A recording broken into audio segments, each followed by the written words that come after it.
नमस्कार मित्रों। संसद का बजट सत्र चल रहा है, लेकिन इस बार जो बजट सत्र में हुआ वो शायद ही कभी हुआ हो। जिस तरह का हंगामा हो रहा है, जिस तरह का व्यवहार हो रहा है, सांसद शीर्ष पर चढ़ रहे हैं, प्रधानमंत्री जी की सुरक्षा को लेकर चिंता हो रही है, किताबों को लेकर अलग तरीके का व्यवहार, अलग तरीके का मानदंड हो रहा है। अपने नेताओं, पूर्व प्रधानमंत्रियों, मौजूदा प्रधानमंत्री, सबको किसी को भी किसी ने नहीं छोड़ा है।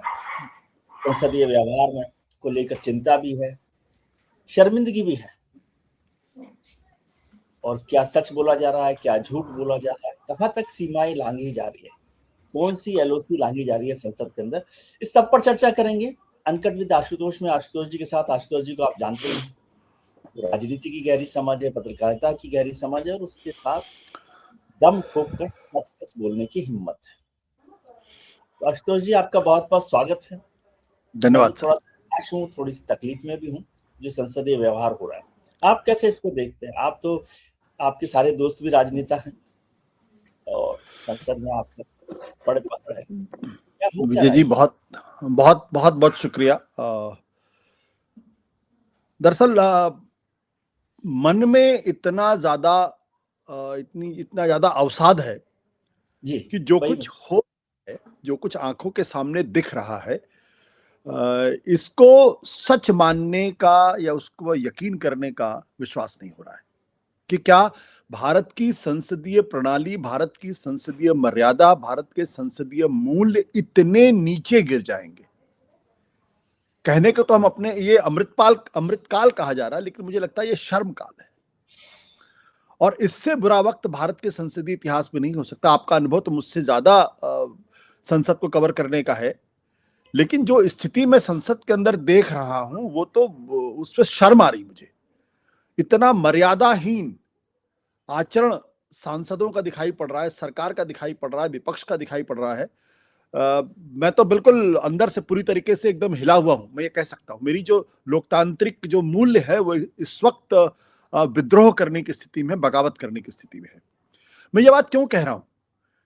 आप इस काल को देखिए कि नेता विपक्ष को 3 दिन तक बोलने नहीं दिया गया। राष्ट्रपति के अभिभाषण में प्रधानमंत्री जो है वो वोट ऑफ थैंक्स नहीं दे पा रहे या नहीं दे रहे।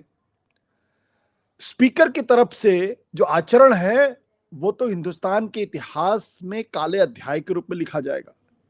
एक तरफ नेता विपक्ष के लिए कानून 349 को उद्धरित किया जाता है, दूसरी तरफ सत्ता पक्ष में उसको लागू नहीं किया जाता है। और तीसरी महत्वपूर्ण बात क्या है कि सत्ता पक्ष की तरफ से अपने पुरखों को, देखिए वो किसी भी पार्टी के हो, किसी भी हो, है तो हमारे पुरखे ना भाई, इसी देश के प्रधानमंत्री थे, कोई वो पाकिस्तान के प्रधानमंत्री तो नहीं थे।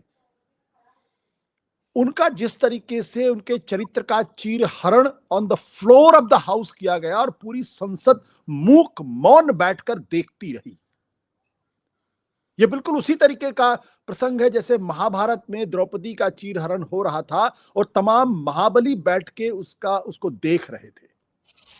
और अंत में क्या हुआ? सबका नाश हुआ, बचा कोई नहीं, सबका नाश हुआ। मैं उस विनाश की लीला को अपने आंखों के सामने देख रहा हूं कि अगर भारत का लोकतंत्र अपने संसदीय मूल्यों पर नहीं चलेगा, उससे डिगेगा, तो क्या भारत का लोकतंत्र बचेगा? आज जवाहरलाल नेहरू, इंदिरा गांधी, सोनिया गांधी के चरित्र पर जिस तरीके के लांछन लगाए गए, फ्लोर ऑफ द हाउस पे लगाए गए, कल कोई खड़ा होगा जो भारतीय जनता पार्टी के नेताओं के चरित्र पर लांछन लगाएगा, उनके प्रति अश्लील भाषा का इस्तेमाल करेगा, और क्या यही हमारी परंपरा हो जाएगी? क्या सत्ता पक्ष ने इस बारे में कभी सोचा? मैं किसी सांसद का नाम लेना यहाँ उचित नहीं है, क्योंकि सब तरफ से मूल्यों का भंजन हो रहा है। मुझे तो इस पर भी चिंता हुई कि प्रधानमंत्री जी को संसद में सुरक्षा को लेकर भी यदि कोई बात हो रही है तो ये भी चिंता की बात है। मैं उस पर आ रहा हूं। मैं ये उम्मीद करता था कि भारतीय जनता पार्टी का शीर्ष नेतृत्व ऐसे सांसद को दंडित करेगा या उनको अनुशासित करेगा लेकिन प्रधानमंत्री के अभिभाषण में ऐसा एक शब्द नहीं था। उनके पास राहुल गांधी को शिक्षा देने के लिए शब्द तो थे, लेकिन अपने सांसद को अनुशासित करने के लिए शब्द नहीं थे। और जिस तरीके से प्रधानमंत्री की सुरक्षा को लेकर सवाल खड़े किए गए, मैं तो साफ तौर पे कहता हूं, खुलकर मैं इस बात को कहता हूं, अगर स्पीकर को लगता था कि प्रधानमंत्री की सुरक्षा संसद के अंदर सुरक्षित नहीं है, तो फिर कहां सुरक्षित हो सकता? इसका मतलब क्या है? इसका मतलब हमारा पूरा तंत्र फेल कर गया है, नेशनल सिक्योरिटी एडवाइजर फेल कर गए हैं, रॉ फेल कर गई है, आईबी फेल कर गई है, पुलिस फेल कर गई है, और प्रधानमंत्री की सुरक्षा को नुकसान पहुंचाने वाले लोग संसद के अंदर घुस गए हैं। अगर मैं स्पीकर की इस बात को गंभीरता के साथ लूं, तो मैं पहली बात उनकी बात को गंभीरता के साथ नहीं लेता हूं। मुझे लगता है कि एक डैमेज कंट्रोल एक्सरसाइज था, एक बड़ा झूठ बोला गया।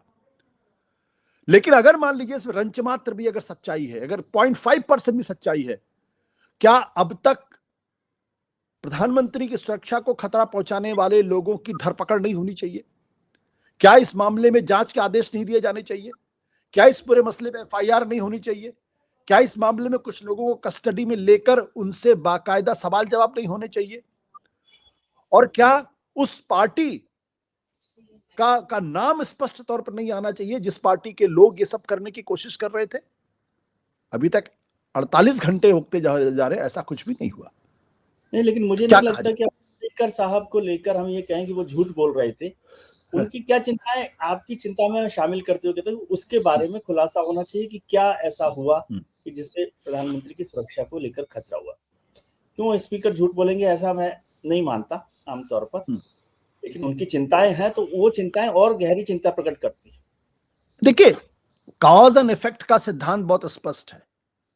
अगर आप कारण पे चर्चा कर रहे हैं तो उसके प्रभाव पर भी चर्चा। हम तो ये कह रहे हैं कि अगर कारण ये था तो प्रभाव कहां है?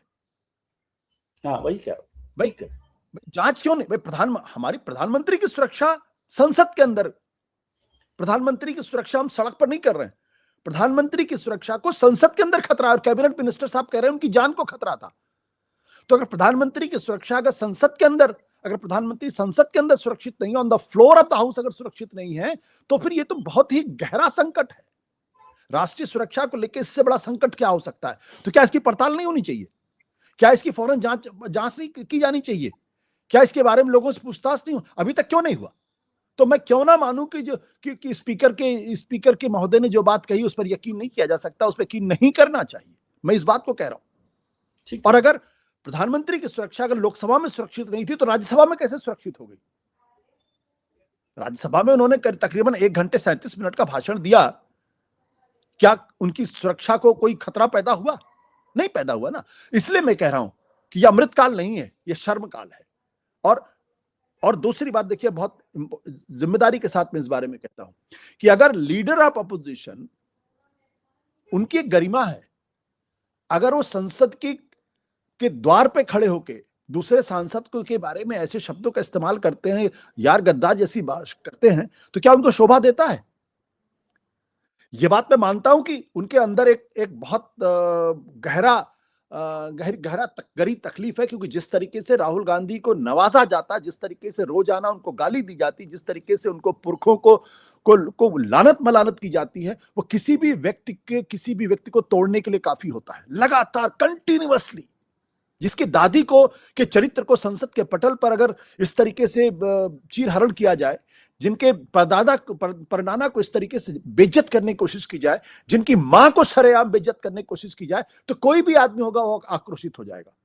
कोई भी, अगर कोई मेरी मां के बारे में उल्टी सीधी बातें करेगा, मैं तो नहीं छोड़ूंगा, यकीन से, चाहे उसकी कोई भी कीमत मुझे चुकानी पड़ जाए। लेकिन जब आप पद पर होते हैं तो उस पद की कुछ मर्यादाएं होती हैं, उस मर्यादा का पालन होना चाहिए, और आपको नीलकंठ बनना पड़ता है, आपको विष पीना पड़ता है। राहुल गांधी को समझना चाहिए कि क्या ये वही रवनीत बिट्टू हैं जिन्होंने आज 17 सितंबर 2024 को राहुल गांधी को कहा था देश का सबसे बड़ा आतंकवादी, और इसको पकड़ने के लिए उन्होंने कुछ उपहार भी घोषित करने की कोशिश की थी। तो कैबिनेट में बैठा हुआ आदमी नेता विपक्ष को आतंकवादी बोले, और नेता विपक्ष अपने साथी सांसद कैबिनेट मिनिस्टर को अगर यार गद्दार बोले, तो फिर कहां मर्यादा है? हम किस भारतीय परंपरा, किस हिंदू परंपरा के बारे में बात कर रहे हैं? हमारे यहां तो करुणा है, प्रेम है, सर्वधर्म संभाव है, अहिंसा परमो धर्म है। हम एक दूसरे को सम्मान की भाव से देखते हैं, वसुधैव कुटुंबकम है। कहां है ये सब? सिर्फ अहंकार, सिर्फ अहंकार, सिर्फ बिटरनेस, संस्थाओं का मान मर्दन, संस्थाओं पर बैठे हुए लोगों का जिस तरीके से चिंदियां उड़ा रहे हैं संस्थाओं की, मुझे तो बहुत डर लगता है। मैं बहुत यकीन के साथ कहूं, मुझे वाकई बहुत डर लगता है। और मुझे नहीं लगता कि अगर इसी तरीके की स्थितियां चलती रही तो भारत का लोकतंत्र सुरक्षित रहेगा। नहीं, लेकिन कुछ लोगों ने कहा कि भाई ये शुरुआत राहुल जी ने की कि जो विपक्ष के नेता हैं उनको संसद की परंपराओं, लोकसभा के जो नियम है, प्रोसीजर एंड रूल्स जो है, इसको फॉलो करना चाहिए। स्पीकर ने उन्हें कई बार कहा कि आप उस सब चीजों को कोट ना करें जो पब्लिश नहीं है, या जो भी है। रूल 349 का हवाला भी दिया गया। तो क्या लोकसभा में विपक्ष के नेता को इन मर्यादाओं का ध्यान नहीं रखना चाहिए?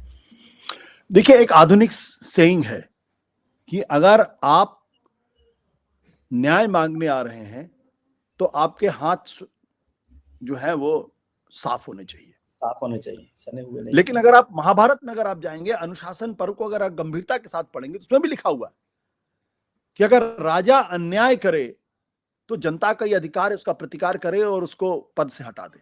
यह महाभारत में लिखा हुआ है। राजा प्रजा प्रजा प्रजा में भेद नहीं कर सकता। कुर्सी पर बैठे हुए व्यक्ति से ये उम्मीद की जाती है कि आपकी प्रतिबद्धता कुछ भी हो, आपकी पार्टी अफिलिएशन कुछ भी हो, आप जिस कुर्सी पर बैठे हैं वो कुर्सी आपको संविधान से मिली है और संविधान यह कहता है कि आप सत्ता पक्ष और विपक्ष में आप भेद नहीं कर सकते। राहुल गांधी को जिस नियम के तहत आपने रोकने की कोशिश की, क्या उस कुर्सी ने सत्ता पक्ष के सांसद को भी रोकने की कोशिश किया? नहीं की। क्या आप उस नियम को अपनी सुविधा के हिसाब से कोट कर रहे हैं, उसका पालन कर रहे हैं? अगर राहुल गांधी 349 संसद के नियम के हिसाब से अगर वो एक किताब को कोट नहीं कर सकते थे, दो कारणों से, जैसा कि बताया गया कि किताब पब्लिश नहीं हुई एक, और दूसरा ये कहा गया कि उसका राष्ट्रपति के अभिभाषण से कोई लेना देना नहीं था, तो फिर वही नियम बीजेपी के सांसद पर क्यों नहीं लागू हुआ? और वो जो कि जिस किताब का उदाहरण दिया गया, 10-12 किताबें दिखाकर, जिन्होंने नेहरू गांधी और इंदिरा गांधी, सोनिया गांधी के चरित्र का हरण किया गया, क्या उसका राष्ट्रपति के अभिभाषण से कोई लेना देना था? नहीं था ना। तो स्पीकर महोदय ये कहने की स्थिति में नहीं है कि राहुल गांधी ने उस नियम का उल्लंघन किया, क्योंकि स्पीकर महोदय आज की तारीख में वो अपने संवैधानिक दायित्वों का, कर्तव्यों का पालन नहीं कर रहे हैं। और चूंकि नहीं कर रहे हैं, बार बार सत्ता पक्ष के लोगों को तो बोलने दिया जाता है, विपक्ष के लोगों को बोलने से रोका जाता है। ऐसे में क्या कहा जाए? और राहुल गांधी ने जब उन्होंने कहा कि आप इसको नहीं पढ़ सकते, तो राहुल गांधी ने वो पूरा प्रकरण नहीं पढ़ा। आप ध्यान से देखिएगा, वो वहीं पर रुक गए। उन्होंने उसको अलग तरीके से पेश करने की कोशिश की। अगर वो स्पीकर की रूलिंग के खिलाफ जाके अगर पूरा पढ़ते, तब तो मैं मानता कि राहुल गांधी ने उसका उल्लंघन किया। राहुल गांधी बार बार ये कह रहे थे कि मुझे ये पढ़ने का अधिकार है, मुझे पढ़ने दिया जाए। जैसे स्पीकर ने रोका, वो रुक गए, बाहर जाके उन्होंने कहा। तो सबसे बड़ा प्रश्न यह है कि क्या प्रधानमंत्री की कुर्सी पे बैठा हुआ व्यक्ति, क्या नेता विपक्ष की कुर्सी पे बैठा हुआ व्यक्ति, क्या स्पीकर चेयरमैन की कुर्सी पे बैठा हुआ व्यक्ति, क्या वो नियमों का अपने हिसाब से, अपनी सुविधा के हिसाब से उसका अनुवाद कर सकता है, उसकी आलोचना कर सकता है, उसकी विवेचना कर सकता है? क्या स्पीकर महोदय का यह दायित्व तो नहीं है कि वो समान कड़ाई के साथ जो नियम राहुल गांधी पर लागू करते हैं वही नियम भारतीय जनता पार्टी के सांसदों पर लागू करें? मैं किसी एक सांसद का नाम नहीं ले रहा हूं, क्योंकि मैं लगातार ये देख रहा हूं कि भारतीय जनता पार्टी के सांसद कुछ भी कहते हुए निकल जाते हैं, उनको रोका नहीं जाता और उनकी तरफ ऐसे मंद मंद मुस्कुराते हुए बात की जाती है, जिसको देखकर कि मन में थोड़ा सा कलुष पैदा होता है कि यही भावना तो आपकी विपक्ष के प्रति भी होनी चाहिए। आपकी दो संतानें हैं, एक विपक्ष है, दूसरा सत्ता पक्ष है। आप विपक्ष और सत्ता पक्ष यानी दोनों संतानों में आप भेद नहीं कर सकते। लेकिन माफ करिएगा, मैं पूरी जिम्मेदारी के साथ कहता हूं और अपने पूरे राजनीतिक और पत्रकारीय अनुभव के आधार पर कहता हूं कि आज की तारीख में संसद के स्पीकर की कुर्सी पर बैठे हुए शख्स वो संसदीय मर्यादा का उल्लंघन कर रहे हैं, उसका पालन नहीं कर रहे हैं। इसलिए उन्हें यह अधिकार नहीं है कि सत्ता पक्ष विपक्ष से कहें कि आप कानून का पालन करें या नियम का पालन करें। मैं बहुत कड़वी बात कह रहा हूं, पूरी माफी के साथ, संसदीय परंपरा में पूरे आस्था के साथ इस बात कह रहा हूं। आप बहुत सीधे सवाल चेयर को लेकर कर रहे हैं। संसदीय परंपराओं में आमतौर पर चेयर को लेकर सवाल नहीं होते, उसका खामियाजा भी भुगतना पड़ सकता है, लेकिन ये तकलीफ है इसलिए मैं उसकी बात कर रहा हूँ। लेकिन दो सवाल है। पहला सवाल ये कर रहा हूँ कि जो विपक्ष में या संसद में जो हुआ, टेबल पर चढ़कर जो हंगामा हुआ, फिर आमतौर पर जितनी मैंने संसद देखी है, विपक्ष जितना भी हंगामा करे वो सत्ता पक्ष की तरफ नहीं जाता, वो अपनी साइड में रहकर हंगामा करता है, शोर करता है, नारेबाजी करता है, जो भी है। देखा गया कि वो सत्ता पक्ष तक पहुंच गए, फिर बताया गया कि प्रधानमंत्री जी तक भी पहुंच गए, फिर घेराबंदी भी हो गई।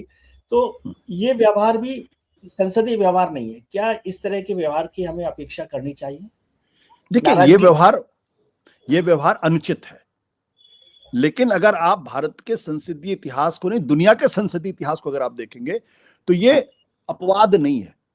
आपको याद होगा कि जब आरक्षण बिल आ रहा था तो उस वक्त एक गीता जी नाम की जो सांसद थी, मैं नाम उनका भूला, पूरा नाम मुझे ध्यान नहीं आ रहा, गीता मुखर्जी, उनके बारे में किस तरीके से टिप्पणियां की गई थी। शरद यादव जैसे जिनको संसद में अच्छे स्पीकर की, बेस्ट स्पीकर की का पुरस्कार मिला था, उन्होंने किन किन भाषा का इस्तेमाल किया था?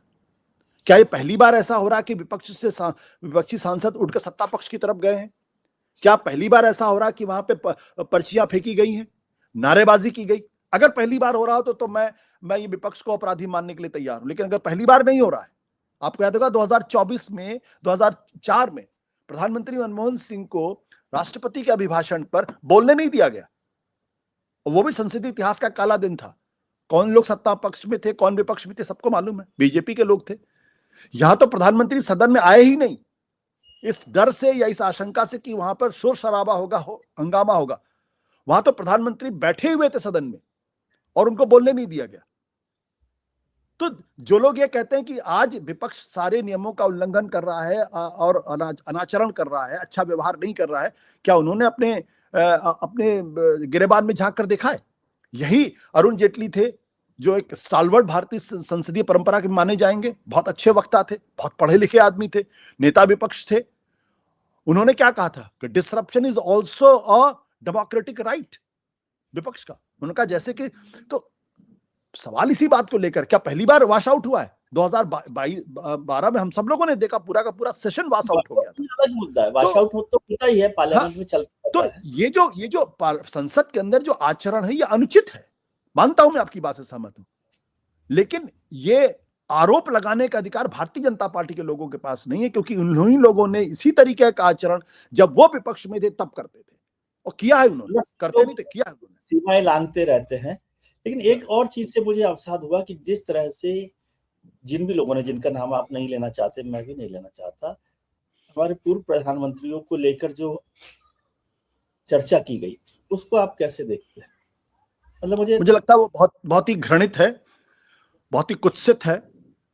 और मैंने कहा कि जो पीढ़ी अपने पुरखों का सम्मान नहीं कर सकती, वो पीढ़ी भविष्य के अंदर उसका क्या होगा मैं नहीं बता सकता। मैं आज कहते हुए डर रहा हूं। जवाहरलाल नेहरू से, इंदिरा गांधी से, सोनिया गांधी से भारतीय जनता पार्टी, उनके सांसदों को तमाम तकलीफें हो सकती, तमाम तरीके की आलोचना करने का उनका पूरा अधिकार है। उनके आलोचना करने के अधिकार को मैं पूरी तरीके से उसका समर्थन करता हूं, लेकिन चरित्र हनन की इजाजत नहीं दी जा सकती। और जो बातें कही गई हैं, जिस कुत्सित अंदाज में कही गई हैं, जिस विकृत अंदाज में कही गई हैं, क्या आप उसको एंडोर्स करेंगे?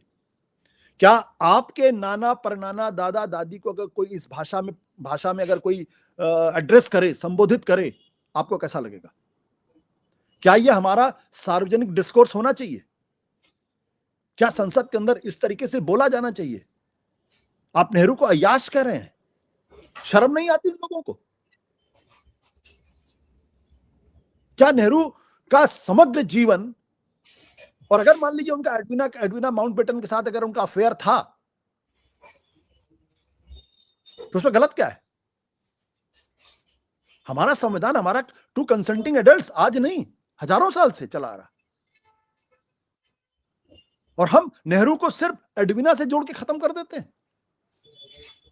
जिस जिस व्यक्ति ने इस देश के अंदर लोकतंत्र की नींव को मजबूत करने का काम किया, अगर नेहरू नहीं होते तो जहां हाल पाकिस्तान का था आज वो होता। नेहरू में 50 खामियां हैं। नेहरू की कश्मीर नीति की नेहरू की आलोचना, बहस इस बात पर है कि ये सारा झगड़ा इसलिए हुआ कि नेहरू थे वहां पर प्रधानमंत्री बने, और आप इससे उलट बहस कर नेहरू नहीं होते। नहीं, मैं उलट बहस नहीं कर रहा हूं। मैं ये कह रहा हूं कि नेहरू की कश्मीर पॉलिसी पर आलोचना होनी चाहिए, नेहरू की चीन पॉलिसी पर आलोचना होनी चाहिए, नेहरू जी की एक अर्थनीति पर आलोचना होनी चाहिए, तीखी आलोचना होनी चाहिए। नेहरू की तिब्बत नीति पर आलोचना होनी चाहिए, तीखी तरीके से आलोचना होनी चाहिए। लेकिन क्या ये तरीका है कि कल हम प्रधानमंत्री नरेंद्र मोदी जी की आलोचना उनकी नीतियों पर न करें, कुछ और कारणों से करें? क्या यह उचित है? ऐसा कौन सा शख्स संसद के अंदर बैठा हुआ है जिसके कबर्ड में स्केलेटन नहीं है?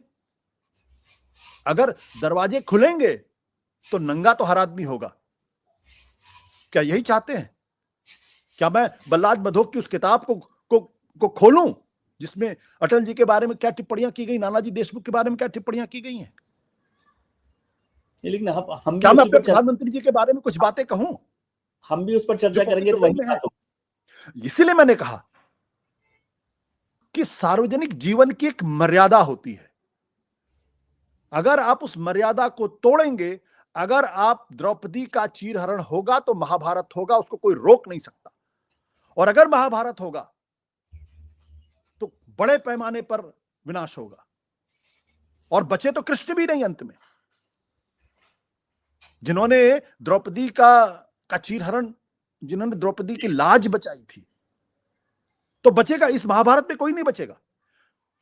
जो आज कुर्सी पर बैठे हुए लोग वो सोच रहे हैं कि वो अजर अमर हैं। मैं तो इस बात पर हैरान हूं कि जिस आरएसएस के लोग पवित्रता की बात करते हैं, शुचिता की बात करते हैं, वो चुप क्यों हैं? उनके मुंह में जुबान क्यों नहीं है?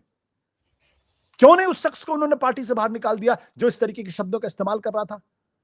क्या आज तक दिल्ली के उस पूर्व सांसद के खिलाफ कोई कार्रवाई हुई जिसने अपने साथी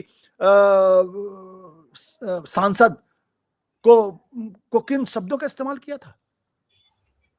ये बहुत दुखद है। मैंने कहा ना कि मैं अंदर से बहुत भरा हुआ हूं, बहुत व्यथित हूं मैं इस बात को लेकर। लेकिन ये क्यों हो रहा है? हाँ, यही सवाल मैं आपसे करना चाहता हूं कि क्यों रहा है? क्योंकि संसद भी हमेशा चल रही है, पक्ष विपक्ष भी रहता है, आरोप भी लगते हैं, सरकारें भी बात नहीं मानती, विपक्ष भी नहीं सुनता, ऐसा सब कुछ होता है। लेकिन ये लग रहा है कि पानी जो है सर से ऊपर गुजर रहा है। और क्यों गुजर रहा है? इसलिए क्योंकि सत्ता का एक नशा हो गया है लोगों को, बस, और कुछ नहीं। इसको मैं किसी और चीज से डिफाइन कर ही नहीं सकता। पावर, हमको किसी भी हालत में सत्ता अपने हाथ रखनी चाहिए, और जो इसको चुनौती देने की कोशिश करेगा उसको एन केन प्रकार नहीं, सब तरीके से उसको हम बर्बाद कर दें। ये जो मूल भावना आ गई है, यही सबसे खतरनाक प्रवृत्ति है, जिसमें अकोमोडेशन नहीं, जिसमें समावेशिता नहीं है, जिसमें सौहार्द नहीं, जिसमें करुणा नहीं, जिसमें प्रेम नहीं है। हमने और आपने वो दौर भी देखा था जब अटल बिहारी वाजपेयी इस बात को लेके बहुत अनकंफर्टेबल होते थे कि जिनका राजनीति में कोई अनुभव नहीं है, सोनिया गांधी, वो उन पर तीखी टिप्पणी करती थी तो तनमना जाते थे।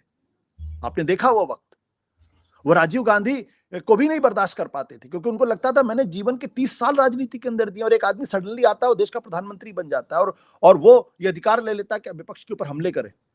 लेकिन कभी मर्यादा नहीं टूटी दोनों के बीच में। अटल जी नाराज होते थे, लाल कृष्ण आडवाणी नाराज होते थे, तनमना जाते थे, लेकिन कभी भाषा की मर्यादा नहीं छोड़ी उन्होंने। कभी ऐसा कोई आदर्श प्रस्तुत नहीं किया जिसके आधार पर कह सके कि उन्होंने वो मर्यादाओं का उल्लंघन कर रहे थे। नेहरू के बारे में जो शब्द अटल जी ने कहे हैं, वो तो कांग्रेस पार्टी के लोग तक नहीं कह पाए उन शब्दों को।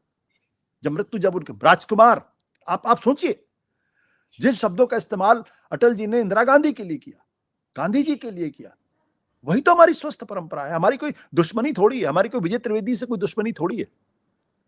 हमारे आपके विचार अलग हो सकते हैं, और अगर हम लोकतांत्रिक अपने स्वभाव में हैं तो एक दूसरे के विचारों की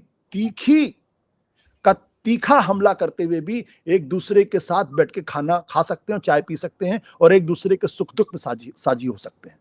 आज वो स्थिति नहीं है। आज वो कतई वो स्थिति नहीं है। और वो सिर्फ इसलिए है क्योंकि सत्ता का नशा लोगों के सिर चढ़कर बोल रहा है और उनको लगता है जिन कुर्सियों पर वो बैठे हुए हैं ये कुर्सी हमेशा उनके साथ जाएगी। ऐसा तो सिकंदर के साथ भी नहीं हुआ था। लेकिन सर ये तो बहुत बिटरनेस की बात हो गई। मैं बहुत संसद को कवर किया है, इसलिए मेरे को बहुत तकलीफ है। मैं तो इसमें से किसी बात से आपसे वो नहीं कर रहा कि सहमत नहीं हूं। लेकिन संसद का बजट सत्र है, सबसे महत्वपूर्ण सत्र होता है बजट सत्र हमारा। उस बजट सत्र में ये सब होना, हमारी जो संसद की जरूरतें हैं या संसद जिस चीज के लिए है, वो जो नुकसान हो रहा है उसके लिए आप कैसे देखते हो, उसको कैसे जिम्मेदार? मैं एक बात कहूं, फिर पूरी जी भारत की संसदीय प्रणाली के प्रति पूरे सम्मान के साथ मैं कहना चाहता हूं और हाथ जोड़ के कह रहा हूं, क्या संसद के अंदर बहस हो रही है आजकल? इसीलिए मैं कह रहा हूं कि बहस नहीं हो रही। क्या बजट के ऊपर चर्चा हो रही है? कहां चर्चा हो रही है भाई? लोग, मुझे तो नहीं लगता कोई बजट पढ़ भी रहा है, किसी ने बजट को सुना भी है। जिन जिन मुद्दों पे वाकई में चर्चा होनी चाहिए उस पर कोई चर्चा हो ही नहीं रही है। हम क्या कहें इस बारे में? तो संसद जिसके लिए बनी है, संसद अपनी भूमिका नहीं निभा रहा। संसद इसलिए बनी है ताकि जो नीतियां देश के लिए बने उस पर गहन चर्चा हो, गहन विचार हो। जो सत्ता पक्ष जो चाहता है, विपक्ष जो है, वो भारत नाम की का जो आदर्श है उसको कैसे बेहतर करना है, उसके कैसे बेहतर भविष्य का सृजन करना है, इसके लिए बनी हुई है। इसमें कभी कभी गलतियां भी होती हैं, लेकिन अगर हम चर्चा ही ना करें, विचार विमर्श ही ना करें, एक दूसरे के विचारों का सम्मान ही ना करें और सिर्फ मैं जो कहता हूं वही सच है, बाकी सब लोग बेवकूफ यहां बैठे हुए हैं, तो फिर संसद का कोई अर्थ नहीं है। संसद तो एक बड़ी पंचायत है जहां बड़े बुजुर्ग बैठ के फैसले करते हैं। यहां फैसले तो हो ही नहीं रहे, यहां तो डिक्टेट्स हो रहा है। इसलिए मैंने कहा कि विपक्ष को गाली देना बहुत आसान है, क्योंकि विपक्ष बोल नहीं पा रहा है। लेकिन क्या हमारी सुई कभी स्पीकर की तरफ जाएगी? क्या हमारी सुई कभी पार्लियामेंट्री अफेयर्स मिनिस्टर की तरफ जाएगी? एक जमाना होता था जब पार्लियामेंट्री अफेयर्स मिनिस्टर का काम होता था विपक्ष के साथ लगातार संवाद स्थापित करना, उनको कॉन्फिडेंस में लेके चलना और संसद कैसे चले इस पर बात विमर्श करना। आज तो पार्लियामेंट्री अफेयर्स मिनिस्टर दुश्मन की भाषा बोलते हैं। वो जो काम उनको दिया गया, दरअसल वो काम कर ही नहीं रहे हैं। ये जो फर्क आया है, ये फर्क सिर्फ इसलिए है क्योंकि बड़ी बड़ी कुर्सियों पर कठपुतलियां बैठ गई हैं, पपेट्स बैठ गए हैं, उनकी रीढ़ की हड्डी नहीं है। उन्होंने कभी अपने ख्वाब में भी नहीं सोचा होगा कि इतनी बड़े बड़े पदों पर वो कभी बैठ भी सकते हैं। ख्वाब में भी नहीं सोचा था। जो शायद अपने मोहल्ले का चुनाव जीतने के लायक नहीं थे, अगर वो बड़े बड़े पदों पर बैठ जाएंगे तो फिर उसी तरीके का व्यवहार करेंगे। उनका अपना कोई अस्तित्व नहीं है। कल वो इस पद पे नहीं रहेंगे तो उनका कोई अस्तित्व नहीं होगा, उनको कोई जानने वाला, पहचानने। हमको और विजय जी, आपको जानने वाले लोग, हम रहे ना रहे, किसी पद पर रहे ना रहे, लोग फिर भी हमारे बारे में जानेंगे, बात करेंगे। और मैं बहुत गर्व के साथ इस बात में कहता हूं, इनका तो पूरा अस्तित्व ही कुर्सी से जुटा हुआ है। सिर्फ कुर्सी कुर्सी कुर्सी कुर्सी के अलावा कोई अस्तित्व नहीं है। इसलिए लेकिन सब लोग कुर्सी पर चुनाव जीत कर ही आए हैं ना, उनको जनता ने चुनकर भेजा है संसद में। बात आपकी बिल्कुल सही है, बिल्कुल आपकी सही है। जनता भी उतनी ही जिम्मेदार है। मैं बिल्कुल आपकी बात से सहमत, जनता भी उतनी ही जिम्मेदार है। ऐसा नहीं कि जनता को मैं अपने आप को एब्सॉल्व कर रहा हूं, बिल्कुल नहीं। आपने वोट दिया है। आज मैं ये नहीं कह सकता मैंने किसको वोट दिया और आप ये नहीं कह सकते आपने किसको वोट दिया है। लेकिन ये जो गिरावट है, जो मूल्यों की गिरावट है, जो मर्यादा का भंजन है, इसीलिए तो हमें ऐसी संसद देखने को मिल रही है। मैं बार बार कह रहा हूं कि मैं बहुत दुख के साथ, अवसाद के साथ इस बात को कह रहा हूं और पूरे सम्मान के साथ कह रहा हूं, क्योंकि मुझे लगता है कि ये बातें कही जानी चाहिए। अगर भारत के संसद की मर्यादा को बचा कर रखना, अक्षुण्ण रखना है, तो ये बातें कही जानी चाहिए जो तकलीफ दे रही है, जिसमें बिटरनेस है। क्योंकि आज अगर हम नहीं बोलेंगे तो कल जब संसद शायद न रहे, और मैं ये कहते हुए डर लगता है, तब हम लोग उसके भागी होंगे। तो कम से कम मैं तो ये अपराध बोध लेके नहीं जी सकता कि जब मुझे बोलना चाहिए था मैंने नहीं बोला। लेकिन आपने आज कई बार महाभारत का जिक्र कर दिया। महाभारत को जितना मैंने पढ़ा, महाभारत में कभी भी दुश्मनी, युद्ध होने के बाद भी है ना, व्यावहारिक दुश्मनी नहीं हो। आप महाभारत के जितने चरित्र देख लीजिए, वो चाहे कौरवों में हो, पांडवों में हो, कृष्ण हो, अर्जुन हो, दुर्योधन हो, भीम हो, दुशासन हो, उनमें भी युद्ध के बाद भी, युद्ध की शाम, दिन खत्म होने के बाद शाम को व्यवहार तो सामान्य ही रहता था। वो व्यवहार यहाँ नहीं दिखाई देता। इसलिए मैं इसलिए बोला कि आप महाभारत का जिक्र कर रहे हैं, महाभारत का ये एक पॉजिटिव साइन है, मतलब पक्ष भी है कि बट वहां हुआ जो संसद में हुआ, जो संसद महाभारत के सारे सारे महाभारत चरित्र सारे महाभारत के सारे किरदार अभिशप्त थे। और ये मत भूलिएगा कि द्रोणाचार्य का जो पुत्र था, क्या नाम था, अश्वत्थामा। था। अश्वत्थामा ने रात में पांडवों के पुत्रों का अंधेरे में जाके वध किया था, और सबने मर्यादाएं तोड़ी थी। व्यवहारिक कटुता की बात कर रहा हूं कि वहां पर मैं वही कह रहा हूं, मैं आपकी बात से सहमत हूं, व्यवहारिक कटुता। लेकिन ऐसा कौन सा पात्र था जो अभिशप्त नहीं था?